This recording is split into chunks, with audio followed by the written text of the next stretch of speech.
Michael Lee's back here with you on SportsCenter, continuing our breaking news coverage of a potential trade between the Celtics and the Cavs that would basically swap the starting point guards for the two teams that faced off in last year's Eastern Conference Finals. Kyrie Irving going to Boston, Isaiah Thomas going to Cleveland, along with some other players and a draft pick. You take a look at these two players in terms of their head-to-head stat production.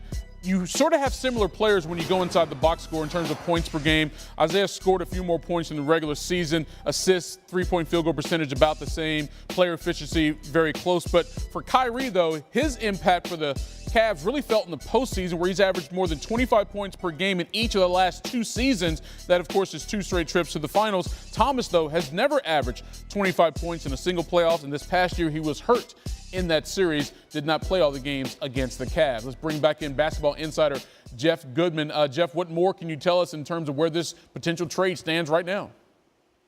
Yeah, the deal is done, Michael. As we mentioned, Kyrie Irving to Boston for Isaiah Thomas, Jay Crowder, rookie big man Ante Zizic. And the big one was the Nets' unprotected pick next year, which, you know, was obviously the number one pick this past year.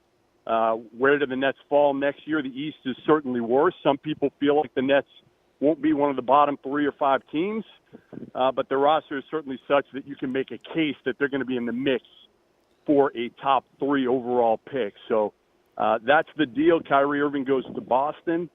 And one of the reasons, we didn't touch on it earlier, Michael, one of the reasons why, you know, Jay Crowder is more expendable is because they were able to pick up Marcus Morris in the offseason for the Avery Bradley deal. So got a couple. Go ahead. I'm sorry, Jeff, didn't mean to cut you off, but let me ask you this, because as we mentioned earlier, this is not the first time these two teams have been involved in trade talks in terms of swapping their point guards, Kyrie Irving for Isaiah Thomas. So why did it come together now when they couldn't get the deal done a few weeks ago?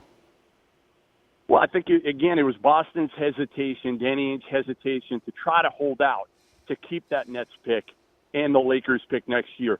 Cleveland wanted either Jason Tatum or one of those top 2 picks, and ultimately Ainge decided that the Nets pick was worth getting a guy like Kyrie Irving, now pairing with Gordon Hayward, and still having potentially the Lakers pick, which if it's 2 to 5, they get it next year. If it's not, it becomes Sacramento's pick in 2 years, which, again, could be a top 5 pick. So they've got enough. And, you know, the other thing is Isaiah Thomas coming off that hip injury, Michael, and we don't know how he's going to come back, and you wonder how much that played into the Celtics being willing to move him along with Crowder and the Nets pick ultimately.